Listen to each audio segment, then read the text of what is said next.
దయచేసి ఏదైతున్నదో మీరు బిఎల్ సంతోష్ 2 సంవత్సరాలు గడిచిందయా 2 సంవత్సరాలకి ఏదైతుందో నువ్వు ఎప్పుడైతే కేసీఆర్ గారు బిఎల్ సంతోష్ కుట్రపూరితంగా నేరంలో ఇరికించాలని చెప్పి ప్రయత్నం చేసిరని చెప్పని మీరు భావిస్తున్నారో మరి ఎందుకు దాన్ని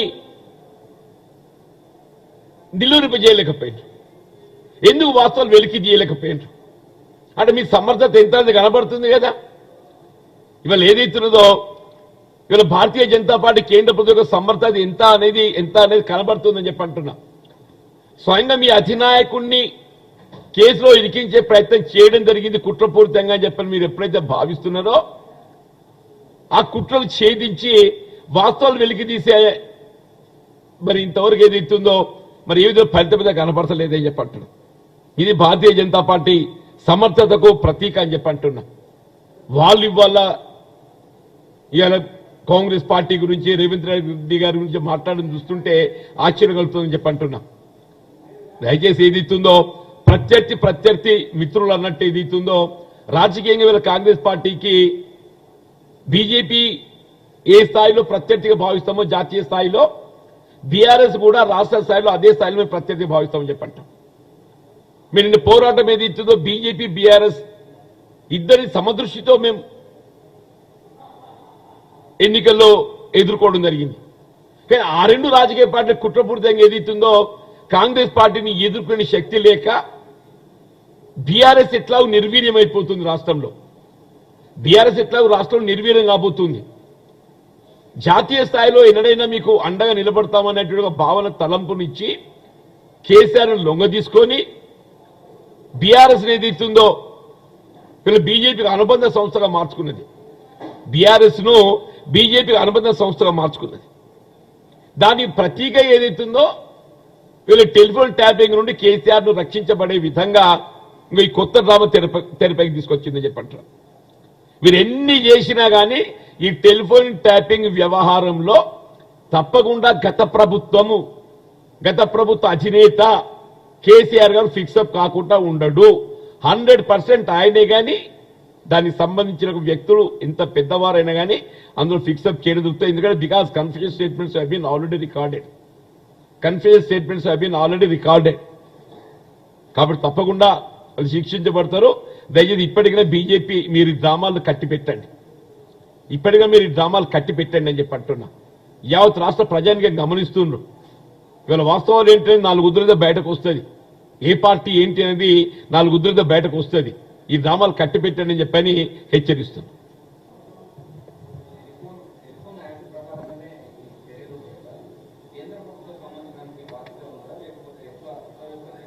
ఇప్పుడు కేంద్ర ప్రభుత్వానికి బాధ్యత లేదని మేము అనటం లేదు.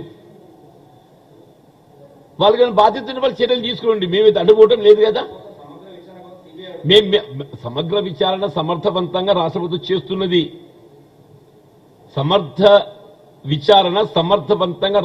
చేస్తున్నది.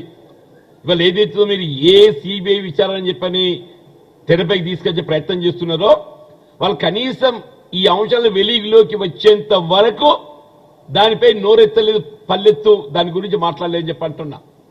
ఈ అంశాన్ని తెరపై పట్టుకొచ్చింది రాష్ట్ర ప్రభుత్వ విచారణ అధికారులు. వాస్తవాలు వెలికి తీసింది రాష్ట్ర ప్రభుత్వ ఇన్వెస్టిగేటింగ్ ఏజెన్సీ అని చెప్పి అంటున్నాను. ఇది కేవలం కేసీఆర్ బెయిల్అవుట్ చేయడానికి నేరంకెళ్ళి